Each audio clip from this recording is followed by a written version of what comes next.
All right, guys. So yesterday was training camp day 4 for the Jaguars. The Jaguars practice 4 days in a row, and Sunday they have off. And then Monday they will continue on with training camp. And one big thing that was different about day 4 of training camp was that I was actually there. So I haven't made any videos on the first 3 days of training camp because I haven't been there. And all I would be doing is kind of regurgitating what other media guys are kind of saying. And I think you guys can all kind of get that info from there. Although I will kind of restate maybe some stuff that's been kind of said over the first 3 days of training camp and kind of give my personal spin on it. Now, I was there yesterday. It was tons of fun. Seeing the new practice facility for the first time. It was just awesome. And it really was just a much different environment. I mean, I've gone to so many practices, dozens of practices, and yesterday definitely stands out for me. Now, one thing that I noticed from this practice is something that, I mean, everybody's talking about it right now, and that's Calvin Ridley. Calvin Ridley, guys, he is just different. I mean, look, he's just quick. He has like so many different, like, he just moves differently than everybody else. He has terrific agility, explosiveness. He looks really thick. I mean, like I said, I've been going to training camp practices a while, and I just haven't seen a wide receiver ever look like him. Now, maybe it's just because like the Jaguars haven't really invested first round picks in wide receivers since like Justin Blackmon. Maybe it's just we haven't had many like star wide receivers, but if you look at all the wide receivers run, it's very easy to tell just by them like running routes. It's just easy to tell who that dude is, and that dude is Calvin Ridley. And um, look, I just like I said, I've never seen a player look like him. And look, I'm calling it now, dude. If this guy is healthy all 17 games of the NFL of the NFL season, he's going to finish top 5 in receiving yards. I mean, he's going to make such a crazy impact. Him and Trevor Lawrence are going to be such a deadly duo. And I mean, it's exciting. It's exciting to see how seriously he took it. It's exciting to see how seriously he prepared this offseason to be in the kind of shape that he is right now. And just seeing it firsthand, with my own eyes, it was just nuts. And it's also that number 0 is looking really cool on him right now, too. I was a little bit, hesitant if I really liked the number 0 at first, but it's cool, man. And he describes it as being an O because his middle name is O, and his mom calls him like the original. He stated something like that in an interview. So yeah, it's just cool stuff, man. It's cool. I love the number. I love the player, and I'm gonna love that duo between him and Trevor Lawrence. It's gonna be special, man. And speaking of Trevor Lawrence, look, Trevor Lawrence is looking like a vet right now. I mean, right now he owns his offense. Look, there's no new offensive coordinator, there's no new head coach, so he's kind of picking right back up where he left off, and now it's just all about building on the offense. You don't see him like confused much. You don't see him run into like Doug Peterson very much. And look, he's making tough passes look effortless. I mean, just him and individual stuff, dropping back, dropping passes in a bucket. He's just really deciphering defenses, throwing some crazy passes. He threw one really good touchdown pass over to Kevin Austin Jr. And look, and the thing about Trevor Lawrence is I'm not super blown away right now by what he's doing, just because I'm kind of expecting it now. I know what he can do. I know the kind of throws that he can make. I know the kind of quarterback that he is. And, if he left off the same way in 2022 as he's coming in, we're in pretty good shape. So I'm just, excited to see him go into year 3. I'm excited to see him, with some of the new toys, because the Jaguars, we have a lot of new pieces around him now. I talked about Calvin Ridley. You also bring in Brenton Strange in the second round. You have Tank Bigsby, a new running back for him, new right tackle with Anton Harrison. So yeah, it's just a lot of cool stuff. And Trevor Lawrence looked great, even though he did throw he threw one interception today, just a misread. But still, defense has to get some wins too. So a couple of different notes I want to mention is that the wide receiver 5 and 6 spots I think are going to be pretty interesting, because and this is going to be really a position to watch in preseason. And I really hope that quarterbacks are going to be able to deliver the ball to them, just because, I think could be real legitimate competition here, because there are some pretty good players out there. I mean, and then one thing that I noticed is, look, when the Jaguars during these practices, they decided to kind of split the fields. On one field, they had starting offense versus starting defense. And on the other side of the field, they had 2s and 3s versus 2s and 3s. And I had noticed on the ones is that Kevin Austin Jr. was running with the ones, as well as Jacob Harris. Jacob Harris is a third-year player out of UCF. He kind of played a little bit of tight end at UCF, but he's kind of a big wide receiver is what he kind of converted to in the NFL. And Kevin Austin Jr., a lot of you guys may remember him from last year. He was a really, really raw but really talented wide receiver out of Notre Dame. The Jaguars went out and kind of gave him the max amount of guaranteed money for an undrafted rookie free agent in order for him to come to Jacksonville.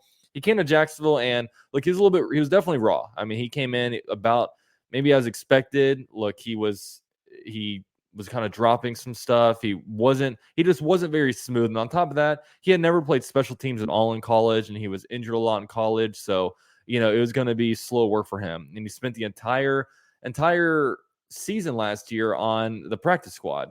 So, he's come in now, a whole entire NFL, kind of scout team, all that stuff under his belt. Now it's his time to really show what he can do. I'm sure he's gotten a lot of special teams work. This is going to be a guy that you look at in the, train and both training camp and the preseason, as well as Jacob Harris. I was surprised to see Jacob Harris out there.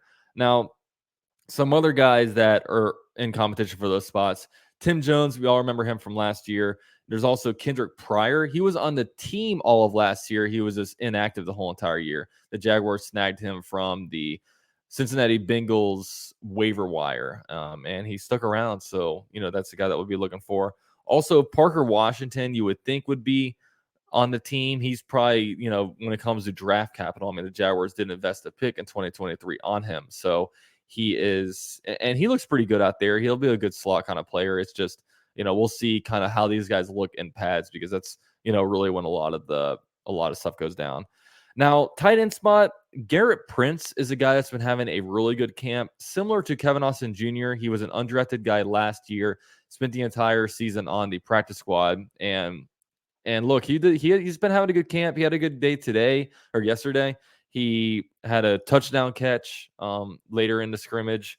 And look, that fourth tight end spot is wide open. I mean, you have Evan Ingram and Britton Strange, who you can pretty much Sharpie in on the roster. And then probably Luke Farrell. He's been on the team for 2 years. He has a lot of understanding of this offense and, has a lot of playing time for the Jaguars, really. So you would think that, look, we've invested time on him.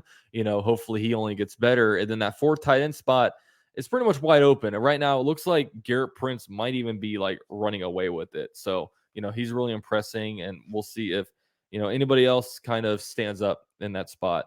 Now, when it comes to offensive line and defensive line, it's really tough to evaluate right now because they're not in pads and, they don't have like full contact. I mean, once they put the pads on, that's when my favorite thing takes place. And that's when they do like offensive tackle, defensive, in drills, and you do the one-on-ones, and it's just really, really cool seeing that happen. And that's when I'm going to be all eyes on Trayvon Walker. We can see what kind of stuff he's been working on this offseason.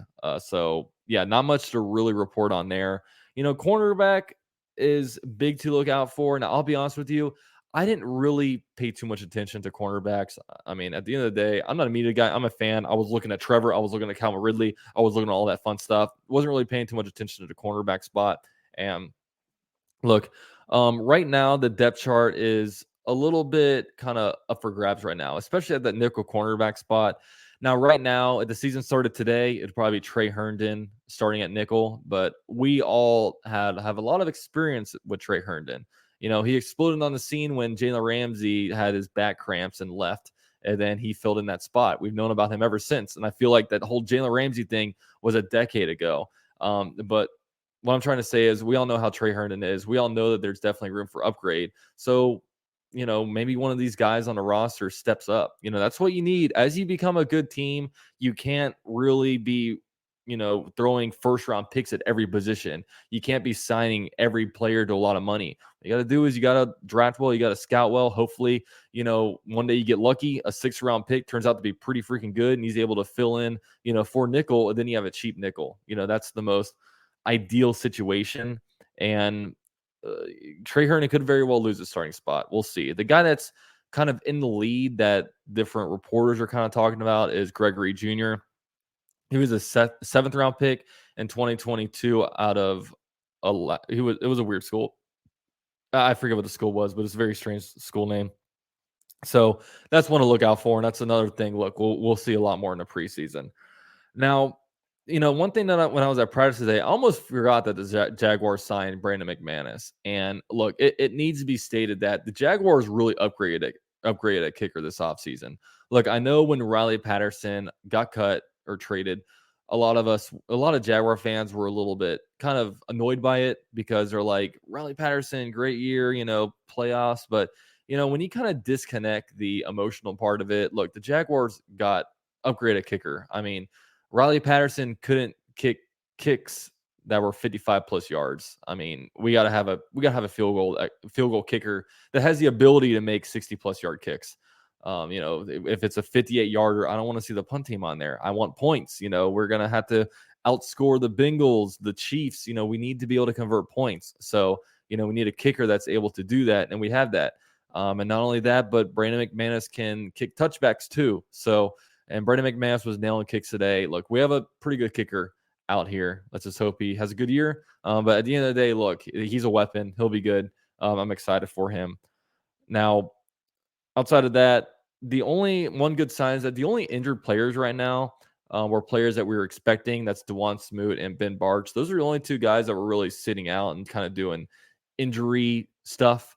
And look, of course, knock on wood, but at the end of the day, guys are going to get hurt. I mean, there's going to be, the course of the next month, there's going to be different injuries that pop up. We just got to hope that the injuries aren't too severe. Last year, we were able to kind of avoid injuries, although Devin Lloyd did get a little bit banged up. He missed a ton of training camp, and he really only got to play in the final preseason game, and he got kind of extensive looks out there. So, yeah, this is something that we'll kind of keep monitoring to see really what everything looks like. So, overall, I mean, fun day of practice. Really enjoyed it. Miller Electric Center is sick. Yesterday I dropped a vlog of it. If you guys missed that, where I kind of show you most it has offer. I kind of show you the pro shop, different statues, all that stuff. Definitely check it out if that's something that you might be interested in. And yeah, let me know what you guys think about training camp so far. Appreciate all you guys watching this video. Please drop a like for me. Really helps out the channel. Go Jags.